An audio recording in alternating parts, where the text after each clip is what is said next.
എൻ്റെ പല പേഷ്യൻസും വളങ്കടി എന്ന് പറഞ്ഞൊരു പ്രശ്നമായിട്ട് എന്നെ കാണാൻ വരാറുണ്ട്. അവർക്കെല്ലാം പ്രശ്നം കാലിൻ്റെ വിരലിൻ്റെ ഇടയിൽ ചെറിയൊരു പൊട്ടലുണ്ട്, അതിന് ചൊറിച്ചിലുണ്ട്, ഇത്തരം പ്രശ്നങ്ങളാണ് അവർക്കുള്ളത്. ഇവരെല്ലാം ഇതിനെ ഒരു സ്കിൻ ട്രബിൾ ആയിട്ടാണ് കാണുന്നത്. എന്നാൽ യഥാർത്ഥത്തിൽ വളങ്കടി എന്ന് പറയുന്നത് ഇത്തരത്തിലൊരു സ്കിൻ ട്രബിൾ അല്ല. അത് ഹുക്വം എന്ന് പറയുന്ന ഒരു വിരയുടെ ലാർവകൾ, അതായത് ചെറിയ ലാർവകൾ നമ്മുടെ കാലിൻ്റെ ഇടയിലെ ആ സോഫ്റ്റ് സ്കിന്നിൽ കൂടി തുളച്ച് നമ്മുടെ ശരീരത്തിലേക്ക് കയറുന്ന ഒരു ക്യൂട്ടേനിയസ് ലാർവ മൈഗ്രൻസ് എന്ന് പറയുന്ന ഒരു പ്രശ്നമാണിത്. അപ്പോൾ ഇത് നമുക്ക് ലോക്കലായിട്ട് പലരും അതിന് എന്തെങ്കിലും ഒരു ഓയിൻമെൻറ്റ്, അതായത് ആ പൊട്ടിയിരിക്കുന്നത് മാറാനായിട്ട് എന്തെങ്കിലും ഒരു ഓയിൻമെൻറ്റ് അപ്ലൈ ചെയ്യുക, അതാണ് പലരുടെയും ആവശ്യം. പക്ഷെ നിങ്ങൾ എപ്പോഴും മനസ്സിലാക്കേണ്ടത്, നിങ്ങൾക്ക് ഈ ലാർവകൾ ഉള്ളിൽ കയറുന്നത് കൊണ്ട് അതിൻ്റേതായ ഒരു വിരശല്യം കൂടി ഉണ്ടാകാനായിട്ട് സാധ്യതയുണ്ട്.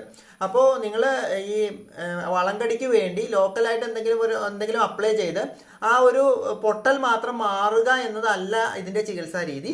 ഇതിനോടൊപ്പം തന്നെ നിങ്ങൾക്ക് വിരശല്യവും ഉണ്ടാകാൻ സാധ്യതയുണ്ട്. അപ്പോൾ നിങ്ങൾക്ക് വിരശല്യം ഉണ്ടോ എന്നുള്ള ലക്ഷണങ്ങൾ, അതിൻ്റെ ലക്ഷണങ്ങൾ ഉണ്ടോ എന്ന് മനസ്സിലാക്കി അതിനു വേണ്ട ചികിത്സ കൂടി ചെയ്യുന്നതാണ് നിങ്ങളുടെ ആരോഗ്യത്തിന് ഏറ്റവും ഉചിതം.